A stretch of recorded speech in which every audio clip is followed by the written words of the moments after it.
500 रुपए और 1000 रुपए के करेंसी नोट लीगल टेंडर नहीं रहेंगे।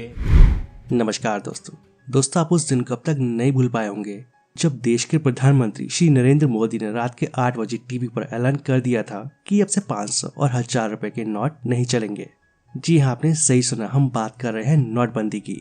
और जब 1000 और 500 रुपए के नोट की नोटबंदी हुई तो उसके बाद मार्केट में 2000 रुपए का नोट आया। और अब जरा याद कीजिए कि नोटबंदी के बाद जब आप एटीएम की लाइनों में लगते थे तो उस समय आपको ज्यादातर 2000 रुपए का नोट ही दिखाई देता था।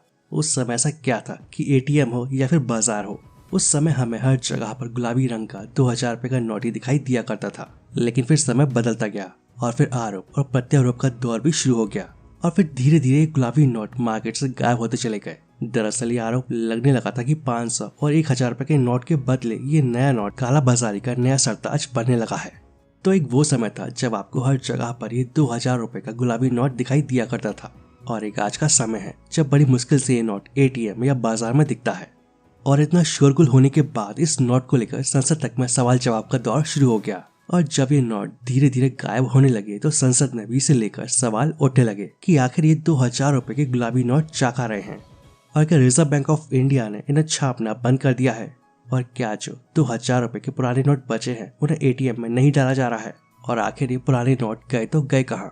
तो आपकी जानकारी के लिए बता दें कि इन सभी सवालों का जवाब फाइनेंस मिनिस्टर निर्मला सीतारमण ने खुद संसद में दिया है और सीतारमण ने संसद में कहा है कि हमने बैंकों को ये निर्देश दिया है कि वो एटीएम में 2000 रुपए के नोट डालें या ना डालें, ये उनकी मर्जी है। तो चलिए, ये तो बात हुई एटीएम में 2000 रुपए के नोट के कम होने की।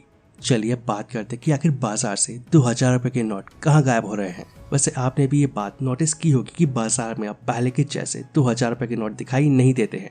दरअसल रिजर्व बैंक ऑफ इंडिया ने अपनी एनुअल रिपोर्ट में ये साफ कर दिया था कि इन नोटों के सर्कुलेशन में कमी आई है और रिजर्व बैंक ऑफ इंडिया की एनुअल रिपोर्ट के मुताबिक साल 2019-20 के बाद से 2000 रुपए के नए नोटों की छपाई बंद हो चुकी है। यानी कि अब जो आपको मार्केट में 2000 रुपए के नोट दिख रहे हैं वो पुराने नोट हैं और नए नोट नहीं होने की वजह से मार्केट में नोटों के सर्कुलेशन में कमी हो गई है और इसी वजह से अब ये नोट मार्केट में बहुत ही कम नजर आता है। खैर, अब ये बात तो ठीक है कि 2000 रुपए के नए नोट नहीं छापे जा रहे हैं, लेकिन जो नोट पहले से मार्केट में मौजूद है वो पूरी तरह से वैलिड है। तो ऐसे में अगर कोई आपका नोट लेने में आनाकानी करता है तो आप बैंक को इसकी शिकायत कर सकते हैं और इसको लेकर रिजर्व बैंक ऑफ इंडिया भी समय समय पर कस्टमर को आगाह करता रहता है। और साल 2021 में भी एक सवाल के दौरान सेंट्रल मिनिस्टर अनुराग ठाकुर ने साफ कर दिया था कि साल 2020 के बाद से एक भी 2000 रुपए का नोट नहीं छापा गया है, लेकिन जो नोट मार्केट में अवेलेबल है वो पूरी तरह से वैध है। वैसे दोस्तों, अगर मैं आपसे पूछूं कि हमारे भारतीय नोट किस चीज से बनाया जाता है तो आप में से ज्यादातर लोग यही बोलेंगे कि नोट कागज से बनता है। लेकिन आपकी जानकारी के लिए बता दें कि नोट बनाने में कागज का नहीं बल्कि कपास का इस्तेमाल होता है और इसके पीछे का कारण है कागज का हल्का होना। दरअसल कागज का इस्तेमाल करने से नोट लंबे समय तक नहीं चलेंगे और वो जल्दी फट जाएंगे, जबकि कपास से बने नोट बिना फटे लंबे समय तक चल पाते हैं और इसी वजह से नोट बनाने में 99.9% कपास का ही इस्तेमाल किया जाता है। और इतना ही नहीं, भारत के अलावा दुनिया भर के कई अन्य देश भी नोट बनाने के लिए कपास का ही इस्तेमाल करते हैं, क्योंकि कागज के नोट की तुलना में कपास के नोट ज्यादा मजबूत होते हैं।